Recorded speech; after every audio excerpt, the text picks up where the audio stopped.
আলাইকুম। সিলেট জেলা জুলাই যোদ্ধা কমিটির গঠনের লক্ষ্যে এবং তিনি হাসিনা দূতাবাসের দাবিতে গত বিনয় সভায় আজকের সম্মানিত সভাপতি ও উপস্থিত আমার সিলেট জেলার বিভিন্ন উপজেলা থেকে আগত জুলাই যোদ্ধা বৃন্দদেরকে আমার ব্যক্তিগত পক্ষ থেকে শুভেচ্ছা ও ধন্যবাদ জানাচ্ছি। আসলে গত শুক্রবারে আমরা একটি রেস্টুরেন্টে হোটেলে বসছিলাম, তখন আমরা সম্ভবত 25 থেকে 30 জনের একটা সংখ্যা ছিল যে আমরা প্রথমে বসছিলাম।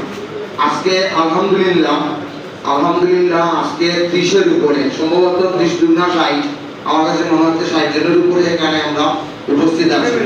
আমরা কষ্ট করছি বা যারা আজকে এই কষ্ট করে অর্গানাইজ করে আজকে পরিশোধ করেছেন তাদেরকেও আমার ব্যক্তিগত পক্ষ থেকে ধন্যবাদ জানাচ্ছি।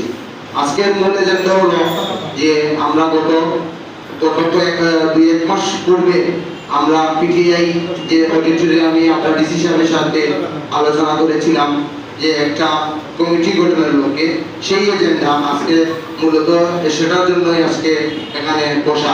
তো আমি জানি না আসলে এখানে কোন কোন উপজেলা আসে নাই, কোন কোন উপজেলার প্রতিনিধিগণ বা কোন কোন উপজেলার যোদ্ধাগণ শহীদ এই পরিবারের বা আহত পরিবারের কে কে আসে নাই আমি জানি না। তবে যারা আমরা আসছি অবশ্যই প্রত্যেকটা গ্রুপে, আমি জানি সিলেট জেলা বা বিভাগের প্রত্যেকটা গ্রুপে আজকের এই মেসেজটা পৌঁছেছে আমার জানা মতে। যদি আসেন নাই, যারা আসেন নাই হয়তো ব্যক্তিগত বা কোনো কাজের কারণে, তো আমি এখানে আসলে বক্তব্য দেওয়ার কিছু না।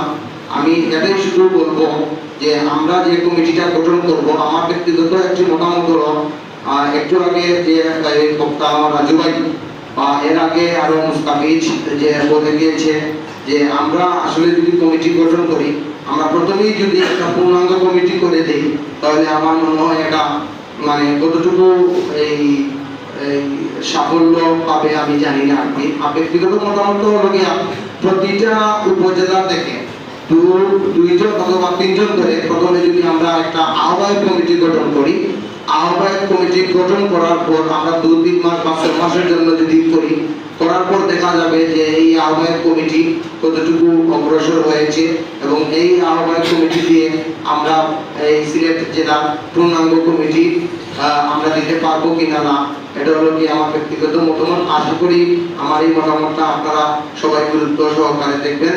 এই বলে আমি আমার সংক্ষিপ্ত বক্তব্য এখানে শেষ করছি। আসসালামু আলাইকুম।